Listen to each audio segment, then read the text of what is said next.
ఈ ఎద్దు వ్యవసాయం అంటే ఎడ్లను గంగా మంగ రాముడు భీముడు అని పేర్లు పెట్టుకొని వాటి ముద్దుగా తానాలు పోయించి వాటిని కొమ్ములకు నూనె రాసి వాటి పాదాలు పూజించి వాటికి టంగువార్లు కట్టి పనకుచ్చులు కట్టి బారెడాకులు కట్టి దుత్తలు కట్టి వాటిని ఎంత ముద్దుగా అలంకరించుకనా సమ్మక్క తీర్థం పోదామన్నా కూడా కొమ్మల తీర్థం పోదామన్నా ఐలోన్ తీర్థం ఇంకా ఏ తీర్థం పోవాలన్నా కూడా వాటిని ఎడ్ల బండ్లను పూజించుకొని బండ్లకు ప్రభలు కట్టి పోయే చుట్టూ అంటే ఇందులో చాలా వరకు కూడా 200 నా ఊర్లో ఈ ఎడ్ల బండ్లు కచరాలు ఏముండవు.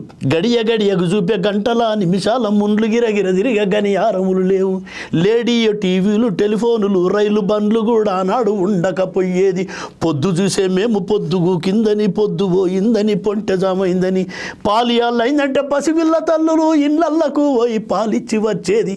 నడిచి నడు అని ఎడవ చేతి గనియారాలు లేకుంటే లోకు వేగదరా ఈనాడు. చావు పుట్టుకలైన చేత సెల్ ఫోన్ ఉంటే పోకున్న పోయినట్టే కదరా. అరే ఏమ్రా మాకెలోడే పొద్దు నుంచి ఫోన్ చేస్తాను 10 ఫోన్లు చేస్తాను ఫోన్ తిత్తలేమ్రా.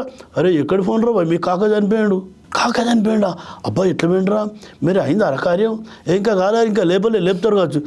ఇవాళ ఇప్పుడు నైట్ చనిపోయాడా అంటే ఎల్లుండి 3rd అవుతాయి కదా అని నేను 11th డే కూడా నేను అందకపోవచ్చురా. కానీ అప్పుడు కొట్టుకుంటా గుద్దుకుంటా మొత్తుకుంటా మడికట్లలో పడి ఏడుచుకుంటూ వచ్చి దూర బంధువు కూడా వచ్చేంత వరకు పీరిగా లేపకపోయేది.